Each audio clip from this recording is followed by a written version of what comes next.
In 1928, the British government appointed the Simon Commission to determine the political future of India. It was a group of 7 British lawmakers, with no Indian representation, tasked with deciding the fate of 300 million people. Protests erupted across the country. Citizens met the commission with black flags and a simple repeating chant, "Simon, go back." In Lahore, the British response was immediate and physical, as police lines drove back the crowds with baton charges.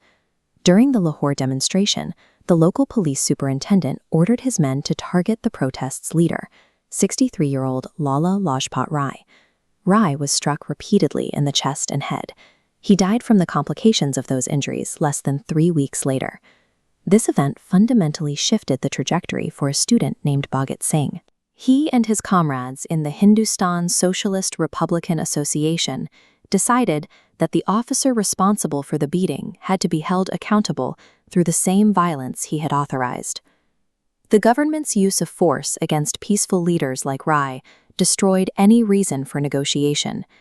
Singh and the HSRA believed that if the British only responded to power, then power was the only language they would use. On December 17, 1928, the group waited outside the Lahore police headquarters to ambush the superintendent as he left for the day. When an officer appeared on a motorcycle, Singh and his partner opened fire. But in the chaos, they realized they had targeted the wrong man. They hadn't killed the superintendent. They had killed a 21-year-old assistant superintendent named John Saunders. They fled through the grounds of a nearby college and escaped the city. By the next morning, the HSRA plastered posters across Lahore declaring that while they had killed the wrong officer, the death of Lala Lajpat Rai had been avenged. Singh realized that removing one individual did nothing to stop the vast machinery of the British state. They had merely chipped a tooth on a massive gear that continued to turn. Assassinations could not break a systemic occupation. Singh concluded that the movement needed to shift from targeted, small-scale violence to a broad, public awakening. Singh began planning a highly visible spectacle that would force the British to give the revolutionaries a public platform. He wanted an act so loud it would be impossible to ignore, but structured to minimize harm. On April 8, 1929, Singh and Batukeshwar Dutt entered the visitors' gallery of the Central Legislative Assembly in Delhi. As the Assembly President rose to rule on a controversial labor bill, they threw 2 bombs into the empty space on the floor below. These bombs were engineered with low-grade explosives to create smoke and noise without lethal shrapnel. Their purpose was to highlight the injustice of new laws that criminalized labor strikes, or, as their leaflets stated, to make the deaf hear. Instead of fleeing through the panicked crowd, Singh and Dutt stood their ground. They scattered leaflets into the air and shouted, "Inquilab Zindabad," until the police arrived to arrest them. Singh treated his arrest as a tactical necessity. By surrendering, he shifted from a fugitive in hiding to a captive public figure with the eyes of the global press fixed on him.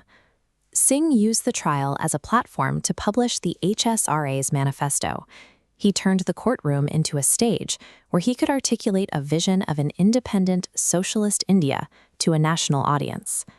The government responded by moving him to Lahore Central Jail, attempting to silence him behind mesh doors and heavy locks. Singh and his comrades launched a massive hunger strike. They demanded that Indian political prisoners be granted the same dignity as Europeans, including access to books, newspapers, and decent food.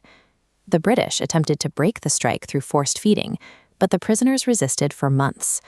When their comrade Jatin Das died after 63 days of fasting, the public outcry reached a level that forced the viceroy to intervene. Singh fasted for a total of 116 days. He demonstrated that a group of prisoners could exert more political pressure through moral endurance than they ever had through secret assassinations. In his final months on death row, Singh spent his days in systematic study, treating his cell as a private library for his most rigorous writing. He spent hours reading the works of Marx, Lenin, and Trotsky, searching for a way to translate global revolutionary theories into a specific plan for the Indian working class. It was during this period that he wrote his most influential essay, Why I Am an Atheist. Singh wrote the essay to explain that his disbelief was not born of pride, but of a careful study of his environment. He insisted that any person standing for progress must challenge every item of the old faith. Singh argued that total independence required dismantling the caste system, rejecting religious dogma, and fighting the economic structures of capitalism. This intellectual output made Singh a far greater threat than he had been with a pistol. He wasn't just fighting the British, he was providing the Indian people with a logic for a completely new society.